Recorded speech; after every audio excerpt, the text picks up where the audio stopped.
This is the 5-minute fix, and this is going to be all about finding major pentatonic scale patterns. Ken says, I know the G major pentatonic patterns, but I struggle to find them in other keys. Here's the problem. You might know one of them. You might know pattern 1 really well, but the others feel like strangers. And you move pattern 1 around all over the place. If it's in D, well, you put your pinky at the 10th fret. G, down here, the 3rd fret. B, at the 7th fret. But the moment that you try to use a different pattern, 2 or 3, you start to hesitate.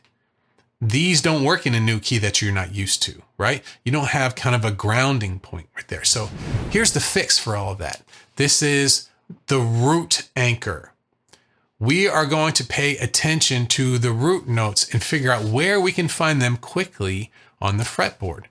So let's choose your key. I'm going to use G major pentatonic for today. That's what I started with. So let's go to pattern 1, either at the open position or up at the 12th fret. I'm going to do the 12th fret. Should be a little bit easier. Where on the low strings is my root note? Well, that's with my pinky. Right here, this is the 15th fret or the 3rd fret.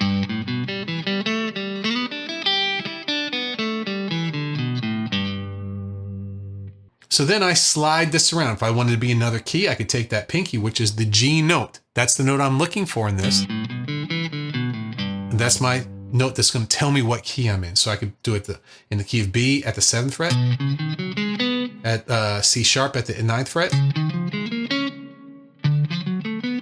That's the easy part. But what about something like pattern 3?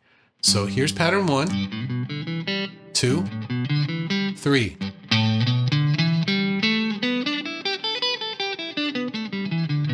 We don't have a nice root note on the low 2 strings. Where is the first G that we come into contact with in pattern 3? It's on the D string with our either first finger or second finger, depending on if you do 1, 3 or 2, 4.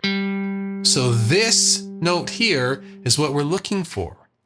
So if I'm playing in the key of G, if I know what my notes are on the D string, I can start my pattern 3 anywhere from my first finger. So let's see here, the G is right here at the 5th fret. Now with pattern 3, you have 1, 3, 1, 3, 1, 3 on the bottom. So if any key I'm in, pick a random key, let's say the key of C. Well, where's my C on the D string? It's the 10th fret.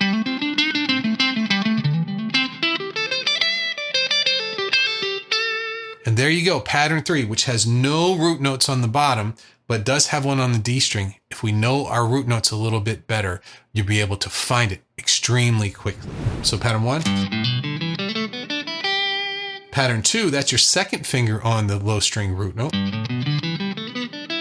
Pattern 3, well, that's our root note on the D string, first finger. Pattern 4, that's going to be our pinky on the root note. This is the G at the 10th fret. So anytime on the A string at the 10th, this one was on the 10th fret, but say I slide this to the 7th fret.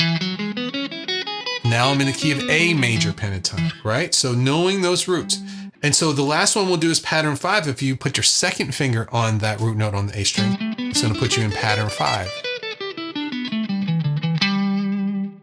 You can say all the notes out loud when you're playing it. Immediately locate the nearest root for pattern 2. Repeat this for all the different patterns. Always saying and always playing the root before you run the pattern. Do this practice in 60 seconds. You can set a timer, move it to different keys. There's a lot of different things you can do, but why it works is you're training your ears and your eyes to connect every pattern to a bottom root note of some sort. You remove the where am I panic because you always know the nearest home base is right close by, and your improvising becomes confident because you can land roots anywhere on the neck.